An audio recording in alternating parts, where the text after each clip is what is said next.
एक बहू ऐसी भी। माँ जी, ये 5,000 रुपये आप अपने पास रखिए। यह बोलते हुए बहू ने सास को 5,000 रुपये दिए और बहू अपने ऑफिस के लिए निकल गई। सास का एकदम से गला भर आया। भरे गले से बोली, बेटी, मुझे इतने पैसों का क्या काम है?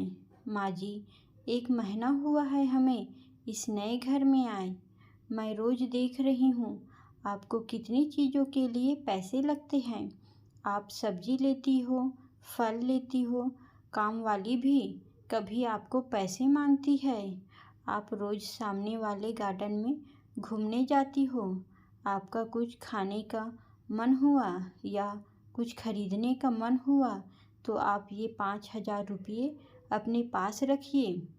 सास चेहरे पे मुस्कुराहट लाते हुए बोली, पेंशन के पैसे रहते हैं मेरे पास।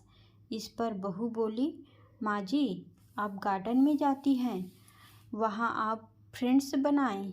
कभी मन हुआ तो पिक्चर देखने जाए, पार्टी दो, पार्टी करो, अपनी ज़िंदगी खुलकर जियो। माँ जी, इन्होंने मुझे बताया कि आपने बहुत मुश्किलें उठाते हुए इस घर को संभाला है। बड़े भैया अपने घर में खुश है, दीदी अपने ससुराल में खुश है, हम भी खुश है। अब आप किसी की या कोई भी चिंता किए बगैर खुश रहे, सिर्फ अपने लिए जियो। जो आपके मन में आए वो करो। मैं जानती हूँ आपने अपनी कितनी मुश्किलें उठाई है इस परिवार को संभालने के लिए। इस घर को बनाने में भी आपकी कई इच्छाओं का गला घोटा गया। बस जो हुआ सो हुआ। अब आप सिर्फ और सिर्फ खुद के लिए जियो। बेटी, इतनी छोटी उम्र में इतनी बड़ी बड़ी बातें कहाँ से सीखी तूने?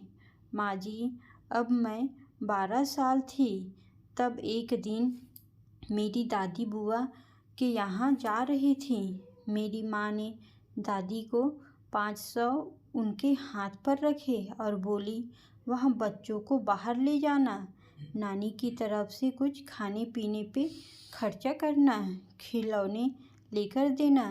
दादी मम्मी के गले लगकर रोने लगी और मैंने इतने पैसे आज तक कभी दिल खोलकर खर्च किए ही नहीं, ऐसा बोलने लगी।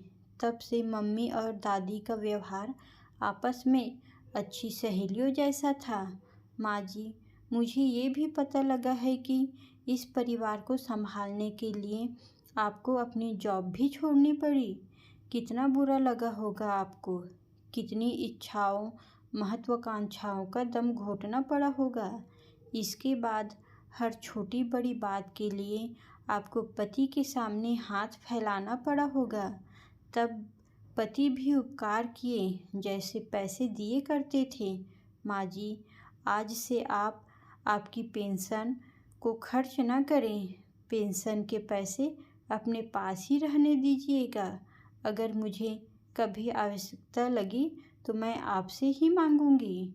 बस बेटी, सब कुछ आज ही बोलेगी क्या? तुझे ऑफिस में देर हो रही है, जल्दी जा। मुझे बोलने दो माँ, यह भी मैं अपनी खुशी के लिए ही कर रही हूँ। मेरी माँ हमेशा कहती है कि 16-17 घंटे घर में काम करने वाली महिला को कोई समझता ही नहीं है, लेकिन तुम अपने सास की मेहनत को ध्यान में रखना। प्यार बोओगी तो प्यार उगेगा। सास ने डबडबाई आँख से बहू को गले लगाया और आँखों से ओझल न हो तब तक दरवाजे में खड़ी रही। बहू के आने पर मैं इस घर की 4 दीवारी में बंध के रह जाऊंगी, ऐसे सोचा था। पर बेटी, तूने तो दरवाज़ा खोलकर मुझे बाहर का आसमान दिखा दिया। किसी की बेटी हमारे घर की बहू है और हमारी बेटी किसी घर की बहू है। हमारी बेटी के पास वही लौटकर जाने वाला है जो व्यवहार हम अपनी बहू के साथ करेंगे।